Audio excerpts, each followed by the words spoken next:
Hello students, welcome to Indraprasth Law College, Greater Noida. I am Dr. Neelam Pandey. Students, in this video we will continue on the remaining parts of the previous lecture. Kinds of national interest. Students, previous video में हमने पढ़ा कि Thomas W Robinson ने 6 तरह के interest बताए हैं। Primary interest, secondary interest, permanent interest, variable interest, general interest and specific interest, जिसमें प्राइमरी इंटरेस्ट और सेकेंडरी इंटरेस्ट को हम प्रीवियस लेक्चर में पढ़ चुके हैं। तो इस वीडियो में हम परमानेंट इंटरेस्ट से शुरू करेंगे। Permanent interest refer to the relatively constant and long term interest of the state. The change in the permanent interest, if any, is rather slow. Permanent interest में स्टूडेंट्स हम ये देखते हैं कि अगर कोई राष्ट्र अपने कोई पॉलिसी बनाता है तो वो किसी अपने इंटरेस्ट के लिए, तो वो अपने हितों की पूर्ति के लिए, तो वो एक लंबे समय को ध्यान में रखकर बनाता है कि ये पॉलिसी मेरी इतनी लंबी चलेगी। और अगर उसमें कुछ चेंजेज आते हैं परमानेंट इंटरेस्ट में तो वो भी बहुत स्लो होता है, धीमी गति से होता है। For example, of this type of national interest is provided by the determination of Britain to maintain freedom of navigation during past few centuries for the protection of her overseas colonies and growing trade. इसके example को अगर हम देखें तो past few centuries में हम चलते हैं, कुछ समय पहले चलते हैं, तो हम देखते हैं ब्रिटेन किस तरीके से अपने कॉलोनीज पर लंबे समय तक, लॉन्ग टर्म तक वो पकड़ बनाए रखे हुए था। जो उसने उपनिवेश बना रखा था, कॉलोनीज बना रखी थी, जिसके भारत में भी उसका उपनिवेश था, और हमने भी कितने लंबे समय तक संघर्ष करने के बाद आज़ादी पाई। तो उसी तरीके से और लंबे समय तक वो अपनी पकड़ बनाए रखना चाहता था, और इसमें उसका इंटरेस्ट क्या था, तो अपनी ट्रेड को बढ़ावा देना, अपने बिजनेस व्यापार को बढ़ावा देना, इकोनॉमिक ग्रोथ करना। Variable interest, this refer to those interest of a nation that a nation considers vital for a national good in a given set of circumstances.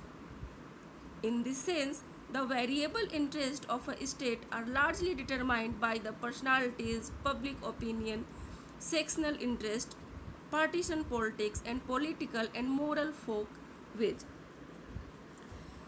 Variable interest में स्टूडेंट्स हम ये देखते हैं कि अगर कोई राष्ट्र एक निश्चित समय के लिए, फिक्स टाइम के लिए अपने नेशनल इंटरेस्ट के अनुसार कोई पॉलिसी बनाता है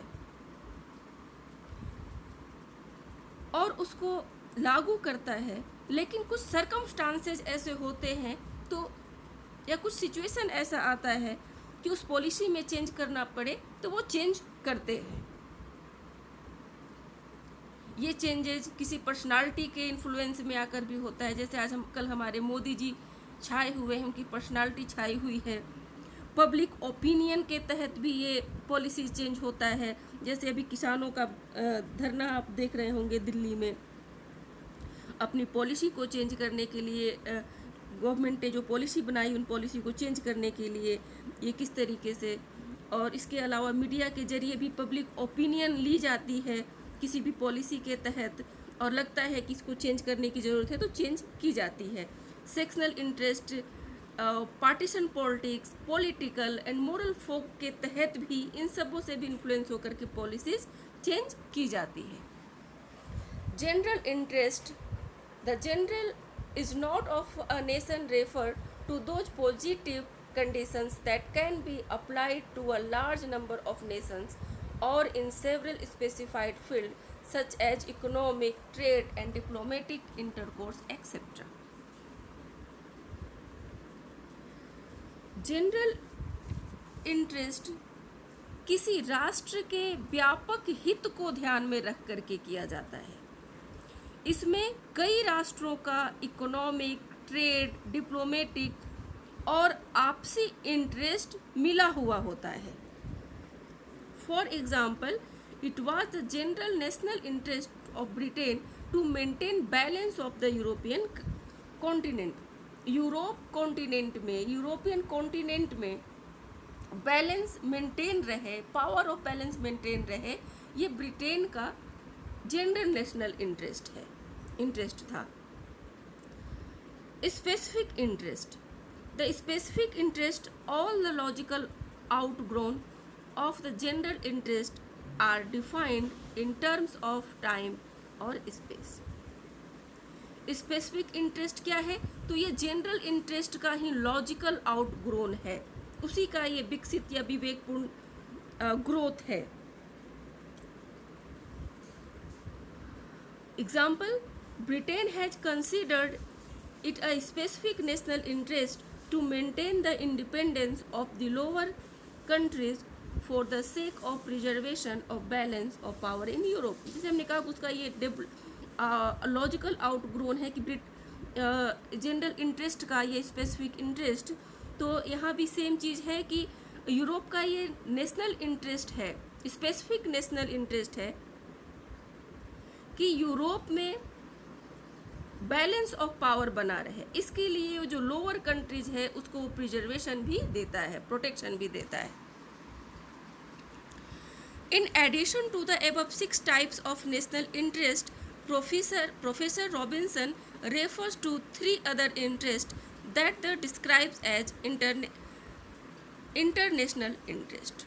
this include the identical interest, complementary interest and conflicting interest that are as under। इन 6 टाइप्स नेशनल इंटरेस्ट के अलावा रॉबिन्सन ने 3 और इंटरनेशनल इंटरेस्ट के बारे में भी बताया है।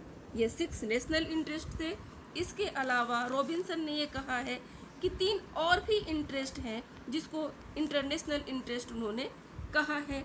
वो है identical interest, complementary interest and conflicting interest. The identical interest refer to interests that are held in common by a number of states. For example, both United States and Britain have been interested that Europe should not be dominated by any single power. Identical interest means राष्ट्रों का एक समान हित हो, कई राष्ट्र हो, एक हो, दो हो, कई राष्ट्र जिनका इंटरेस्ट जो हो वो एक ही हो। जैसे यूनाइटेड स्टेट्स और ब्रिटेन, ये दोनों का ही ये आइडेंटिकल इंटरेस्ट होगा कि यूरोप पर कोई अदर पावर कब्जा ना करे। Europe should not be dominated by any single power, किसी एक सिंगल पावर के अंतर्गत यूरोप पर कब्जा ना हो, किसी एक सिंगल पावर का यूरोप पर अधिकार न हो। The complementary interest of the nations refer to those interest that though not identical can form the basis of agreements on some specific issues. Some specific issues. Complementary interest क्या है? The complementary state क्या कहता है, interest क्या कहता है? The complementary state interest of the nation refer to those interest that though not identical can from the basis of agreement on some specific issues. For example, Britain was interested in the independence of Portugal against Spain because she wanted to control the reign of Atlantic Ocean. Likewise, Portugal was interested in the Britain maritime hegemony because this was a safe means of defense against Spain. The complementary interest में हम देखते हैं कि एक state का एक पूरक interest जिसको हम कहेंगे, एक राष्ट्र का दूसरे राष्ट्र में इंटरेस्ट देखना और उस राष्ट्र का उस राष्ट्र के अंदर इंटरेस्ट देखना, यानी एक दूसरे को फ़ायदे देने के पर्पस से अगर कोई पॉलिसी बनाई जाती है। जैसे एग्जाम्पल हमने देखा कि ब्रिटेन चाहता था पुर्तगाल को इंडिपेंडेंट करना, किससे तो स्पेन से, क्योंकि स्पेन से वो छुड़ाना चाहता था, क्योंकि पुर्तगाल पर वो खुद अपना कब्जा जमाना चाहता था। यानी अटलांटिक ओशियन पर ब्रिटेन अपना कब्जा जमाए रखने के लिए स्पेन से पुर्तगाल को फ्री करना चाहता था। सेम उसी तरीके से पुर्तगाल भी ब्रिटेन के साथ मिलना चाहता था ताकि उसके समुद्री मैरीटाइम पर उसका कुछ फ़ायदा मिल सके, उस पर उसका अधिकार हो, दोनों की ऐसी दोस्ती हो कि दोनों एक दूसरे के लिए फ़ायदेमंद साबित हो, और स्पेन से ब्रिटेन उसकी सेफ भी फील करे। अगर ब्रिटेन उसके साथ होता है तो स्पेन से ये अपने आप को सेफ फील करेगा। The conflicting interest. The interest other than identical and complementary interest fall in the category of conflicting interest. It may be noted that the conflicting interests are not fixed and undergo a change due to the force of events and diplomacy. Thus, the present time conflicting interest may become complementary interests. Likewise, complementary interest and identical interest can also get transformed into conflicting interest. Conflicting interest identical conflicting interest जो है वो identical interest की तरह ही होता है, और वह diplomacy and